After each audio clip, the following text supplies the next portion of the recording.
that rhythm.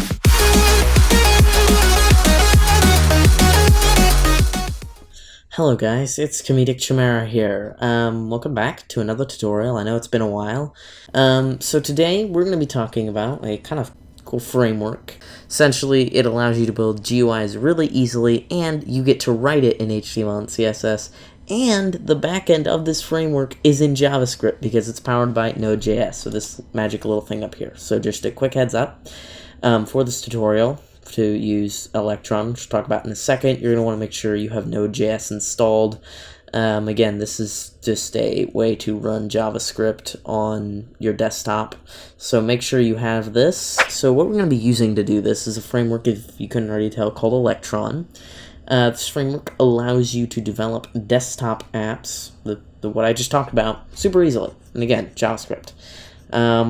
It was built by GitHub, and it's actually used in a lot of popular apps. So you can see, just to give you a quick panel, these are some of the bigger ones. We'll actually be using this for this video.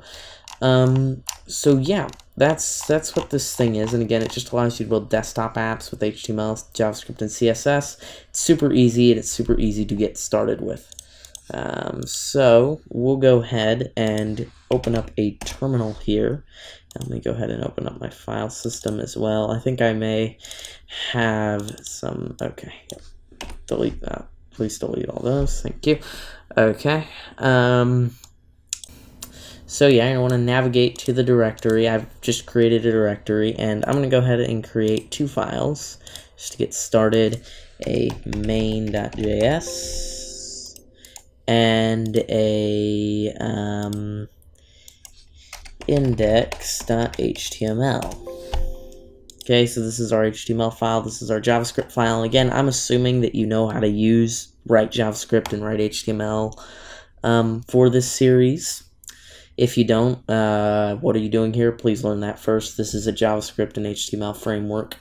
Yeah, so once you have done that, and again, I'm also assuming you have Node installed here, you're going to go on ahead and start your Node app. So you're going to do npm init to go ahead and start it up. This is going to bring up a little pop-up that allows you to write your package, module data pretty easily.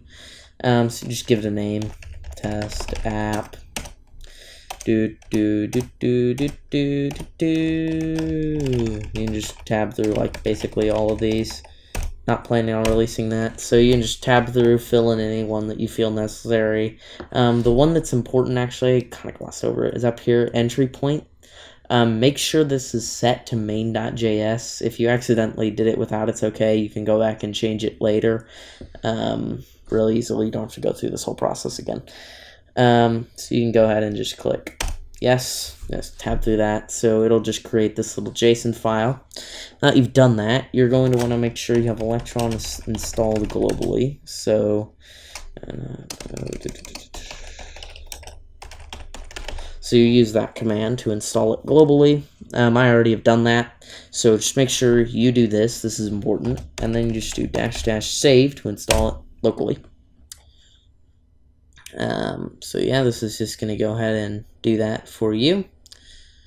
You'd see all this green stuff up here. You shouldn't get any errors. It should just look like this. No real errors. You might get a couple of warnings at the bottom here. Those are pretty irrelevant. So once you've done that, you can go ahead and leave this console open. You should see two new files in here, package.json and node modules. And again, if you want to change the entry point, like you set it wrong or something like that, you can just edit this file. It's fairly intuitive.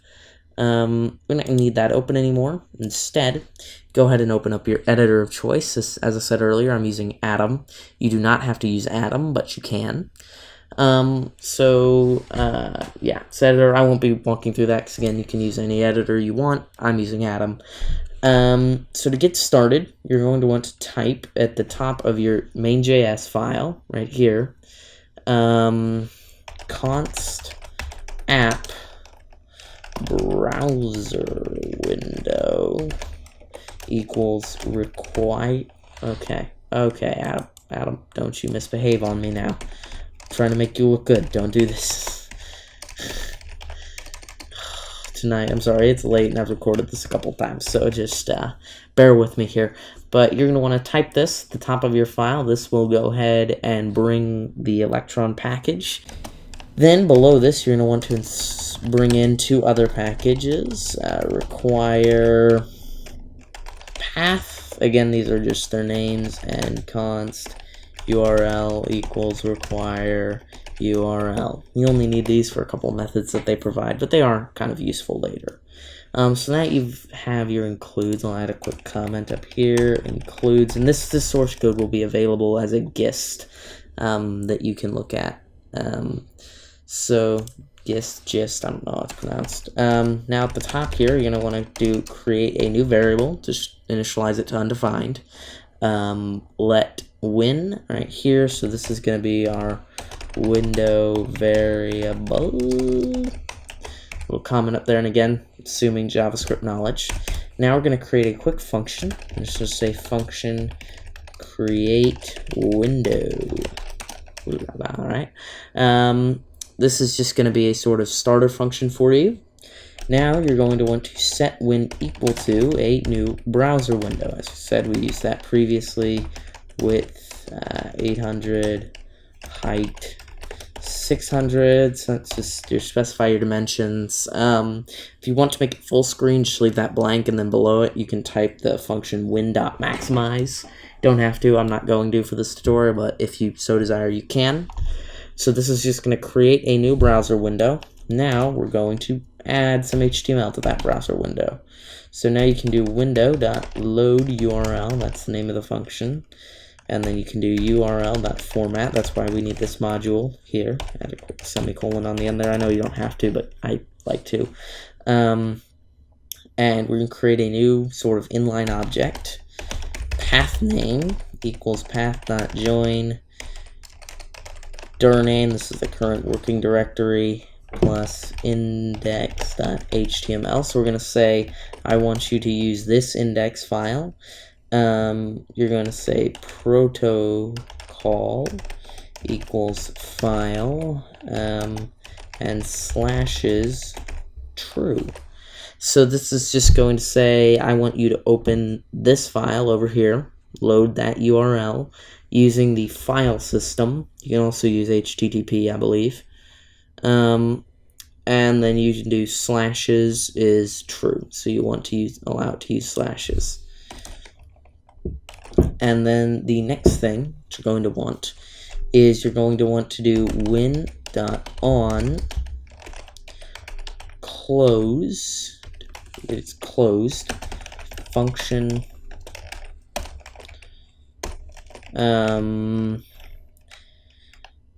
win equals null. This is just going to essentially say when the window is closed, destroy it. Essentially, whenever the user clicks that X, I want you to destroy this window. So that just needs to go down here, and that's pretty much everything. So this function creates a new window.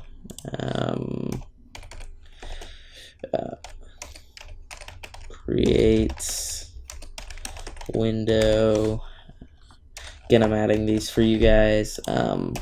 Say this loads a HTML file, and this handles closing. So just quick comments there so you kind of understand what each part in here is doing.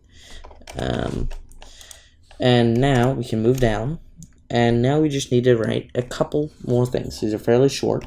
Just do app.on. So remember this little app include up here. We're going to use that. I'm going to say app.onReady. So when the app is ready to start, we're going to pass in that create window function. So we're going to tell it whenever the app is ready, start create the window. So we're going to say create window when app is ready. Okay.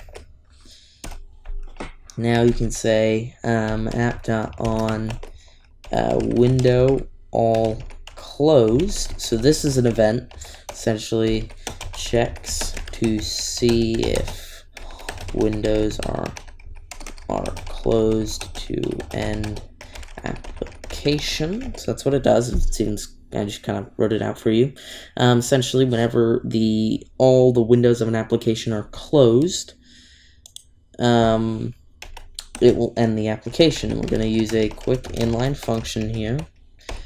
And then all we need to do is we're going to add a quick check before we close this.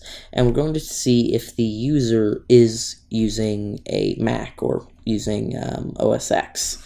The reason being, for any of you that have used a MacBook, whenever you use a Mac, even if you close all the windows of an app, it stays open. You have to close it manually on Mac. So in order to sort of keep with that standard, we're going to do if process.platform equals Darwin. Now that seems like kind of a weird name, but Darwin is what they call Apple. I believe that was its old name or something like that. Whatever it is, it's Darwin to check, and if not equals Darwin, close the app. So we call app.quit. Checks to see if user is on a Apple machine. Okay, so that's basically everything here. And that's it. That is the entirety of the JavaScript we're going to write in this episode. Just now, we're going to move into our HTML file and just write a quick HTML file. I know this is considered bad form, but we're just going to say app is working. I know, you're not supposed to do this. But just for sake of demonstration, we're just going to do that. Now, we're going to build our app, and we do that from the command prompt. So again, make sure you're in your correct folder, and then you can just do Electron dot to start the app. This will go ahead and start the app that you made for you. So Electron dot, and we can see up here in big bold letters, app is working. So that's it. The entire app has been started. In the next few episodes, we're going to be talking about customizing the menu, doing changing this, a couple of other cool node things that you can do. But that's basically the gist of Electron. There's not, I mean, there's definitely more to it, but that is the essential components. So as you can see, we've built an app. Close it. See the process ends down here. And that's it. So if you found this video helpful, please make sure to like, and if you want to help me make other videos / just want to see other stuff on this channel, you can subscribe. And if you have any comments or concerns, or you don't know how to do anything, please do let me know. I do read the comments because I get so few. Sad face. So yeah, that's basically everything for our video. Yeah, so as always, see you guys next time. Goodbye.